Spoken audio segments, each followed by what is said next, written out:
حضرت نوح علیہ السلام کا تذکرہ قرآن مجید میں 42 جگہ آیا ہے۔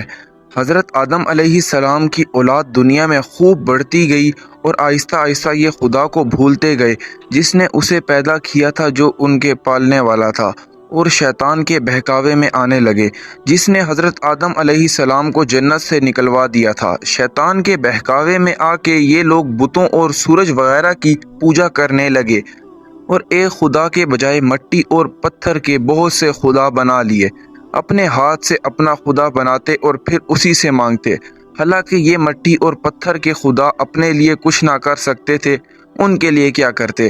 اللہ تعالیٰ جو اپنے بندے سے بڑی محبت رکھتا ہے، اس کو یہ کبھی گوارا نہیں ہے کہ اس کے بندے شیطان کے بہکاوے میں آ کر اللہ کے علاوہ کسی اور کی عبادت کرنے لگیں اور اس کی سزا میں مرنے کے بعد دوزخ میں جلیں۔ اللہ پاک نے حضرت نوح علیہ السلام کو اپنا نبی بنا کر بھیجا۔ اس زمانے میں لوگوں کی عمریں بہت بڑی ہوا کرتی تھیں۔ حضرت نوح علیہ السلام 950 سال اپنی قوم کو تبلیغ کرتے رہے، اے لوگو صرف اللہ کی عبادت کرو اور میرا کہا مانو، وہ تمہارے تمام گناہ بخش دے گا۔ لیکن لوگوں نے حضرت نوح علیہ السلام کی باتوں کو نہ مانا اور اپنے کانوں میں انگلیاں دے دی تاکہ حضرت نوح علیہ السلام کی آواز کانوں تک نہ پہنچے۔ حضرت نوح علیہ السلام ہمت نہ ہارے، وہ برابر سمجھاتے رہے اور کہتے رہے، اے لوگو اللہ سے معافی مانگو، وہ بڑا معاف کرنے والا ہے، وہ تم پر آسمان سے بارش برسائے گا تاکہ تم خوب اناج پیدا کرو اور اس کے ذریعے سے بڑے بڑے باغ پیدا کرے گا، ان میں نہریں پیدا کرے گا، تمہیں مال و دولت دے گا اور بیٹے دے گا۔ تمہیں کیا ہو گیا ہے کہ تم اس خدا کو نہیں مانتے، حالانکہ اس نے آسمان بنائے، چاند سورج بنائے، اس نے مٹی کو پیدا کیا اور ہر کائنات کی چیز کو اسی نے پیدا کیا۔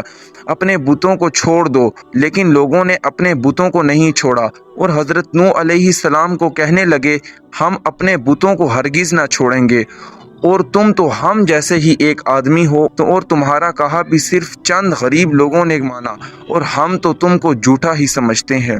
حضرت نوح علیہ السلام نے کہا کہ اے میری قوم، میں تم کو جو نصیحت کرتا ہوں اس کے بدلے میں تم سے کوئی مال و دولت نہیں چاہتا، اور جو غریب آدمی مسلمان ہوئے ہیں وہ اللہ پر ایمان لائے ہیں، ان کو میں اپنے پاس تمہارے کہنے سے نہیں نکالوں گا۔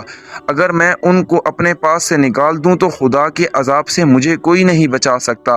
اگر میں ایسا کروں تو بہت ناانصاف ہو جاؤں گا۔ ان کی قوم کے لوگوں نے کہا، اے نوح علیہ السلام، تم نے ہم سے جھگڑا بہت کر لیا، اگر تم سچے ہو تو جس عذاب سے تم ہم کو ڈرا رہے ہو وہ لے آؤ۔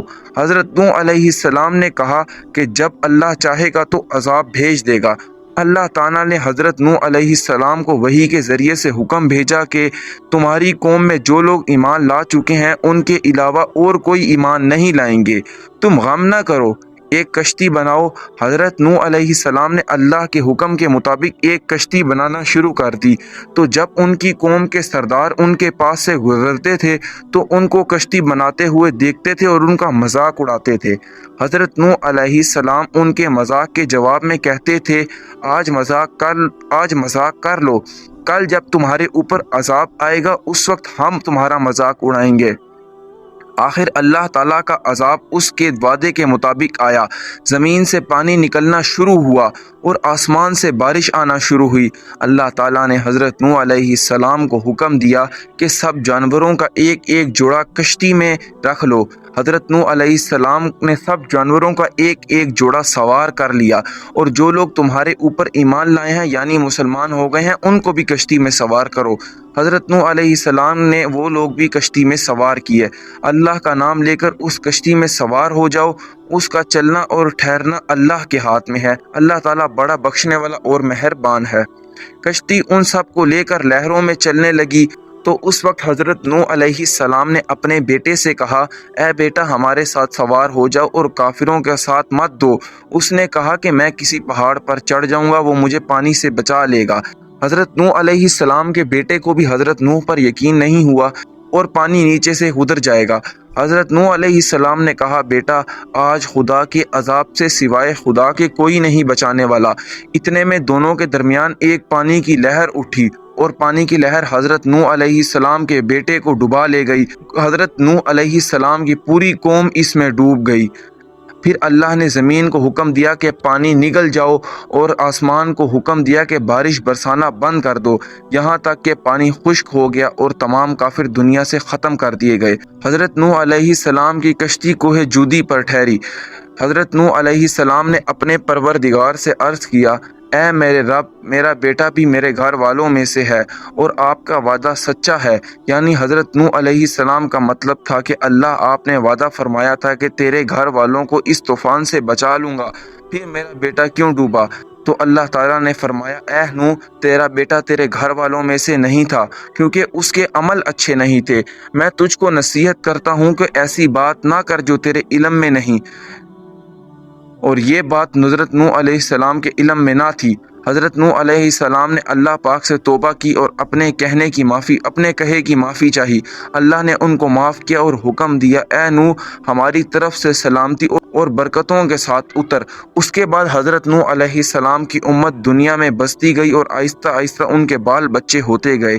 یہ سب لوگ اللہ کی اطاعت کرتے رہے اور زمانہ گزر گیا اور آہستہ آہستہ شیطان نے پھر بہکانا شروع کیا تو یہ لوگ خدا کو بھولنے لگے۔ حضرت نوح علیہ السلام جو اللہ کے اتنے بڑے پیغمبر تھے، اپنے بیٹے کو اس کے برے کاموں کی وجہ سے اللہ کے عذاب سے نہ بچا سکے۔ اس طرح ہمیں سمجھ جانا چاہیے کہ اگر ہمارے ماں باپ اللہ کے کتنے ہی ولی کیوں نہ ہوں، اگر ہمارے خود عمل اچھے نہیں ہوں گے تو ہمیں اللہ کے عذاب سے کوئی بچا نہیں سکے گا۔